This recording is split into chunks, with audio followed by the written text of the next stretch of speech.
Well, I've been in business 17 years. The gear, the equipment and the brands, I think it's a preference. It's just more of a personal preference. They're all good. They're all really good.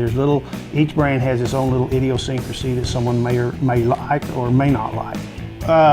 Newcomers, I don't try to overbow them. I don't try to get a bow that's finicky and it requires, you know, a lot of maintenance, a lot of tuning. I want simple.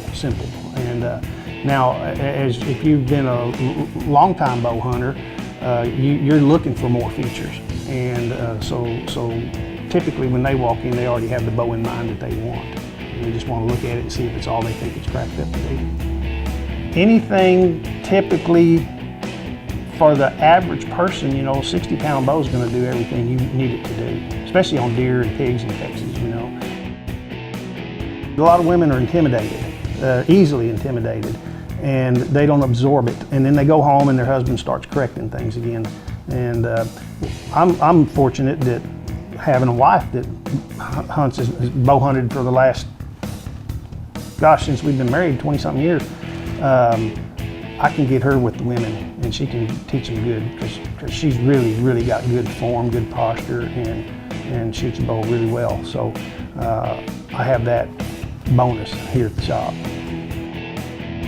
Most of the time it's all string work. Strings stretch. Strings never shrink, they always stretch. And so typically you're going to have wear spots, and where the string is stretched just need to be put back in spec. And if the string's worn enough, a new string. You know, no bows are immune to limb failure, but it's pretty obvious when that happens. Man, there's just not a lot that can go wrong with a bow, short of it, you know, falling out of the tree, or, you know, I've seen them run over by a truck and all that stuff. But check your accessories, make sure they're still tight, and make sure nothing's moved. And really, that's pretty much it.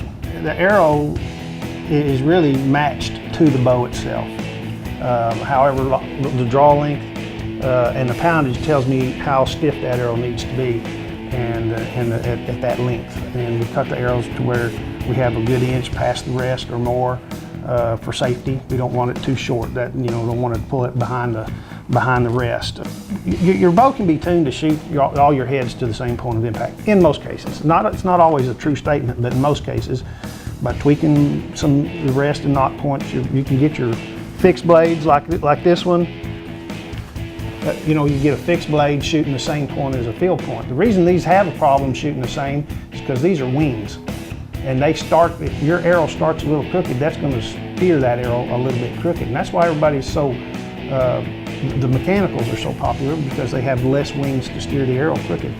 I think for simplicity, a new bow hunter probably ought to go with mechanicals, simply because he's not adept at tuning his bow to make his field points and fixing broadheads shoot the same spot. So shot placement is the #1 thing in bow hunting, and it's easier to put a mechanical in the right spot for most people.